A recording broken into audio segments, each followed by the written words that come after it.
Welcome back to Ninja Warrior Fam, where we share tips and advice from our obstacle racing adventures. My name is John, and today we're going to be talking about grip strength training basics. So we're going to be focusing on the dead hang, and there are three things you're going to need for this. First off, you're going to need a pull-up bar. Now ideally you're going to have a squat rack that's going to have a pull-up bar, and it's also going to have the second thing you need, which is a bar that is maybe about chest to waist height. We're going to use a barbell. So that's very convenient. If you have a squat rack, that's the ideal. However, you can also use fences. Sometimes you're going to be able to find other posts. Picnic tables, if the legs don't get in the way, can work out great for this, as long as you don't tip them over on yourself. Been there, done that.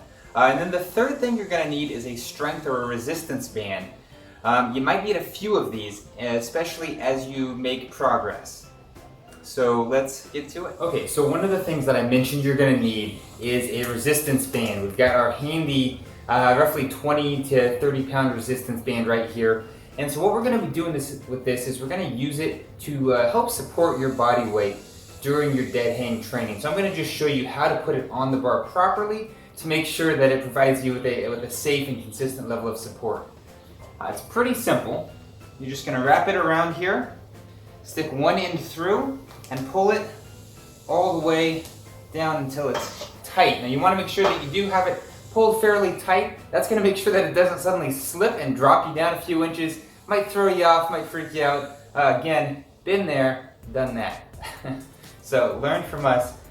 Now the second thing is you're going to occasionally find a time when your resistance band maybe goes too low, especially when you're using the barbell to kind of work up to a full dead hang. Obviously, this has got you right down on the floor. Unless you've got very long arms and you're hanging all the way down, which you might be, this isn't going to quite work out for you, so you're going to need to shorten it. Let's take a look at how to do that. So first we're going to loosen this, and then we're going to wrap it around again and pull it through a second time. Now you can just keep doing this as many times as you need to get it to the proper height. We had to do this 3 reps to make it fit Gabrielle, who's going to be our demo person today. So let's take a look at how this works. And now Gabrielle will demonstrate the progressions working toward dead hang. First, hanging assisted from the bar at waist height, and now hanging unassisted at waist height. You'll notice that it can help to brace your feet against the back. From there, you can move to an assisted hang from the pull-up bar. You'll just want to put your feet into the resistance band. It can help to have a little bit of help getting yourself into that band when you're first starting out.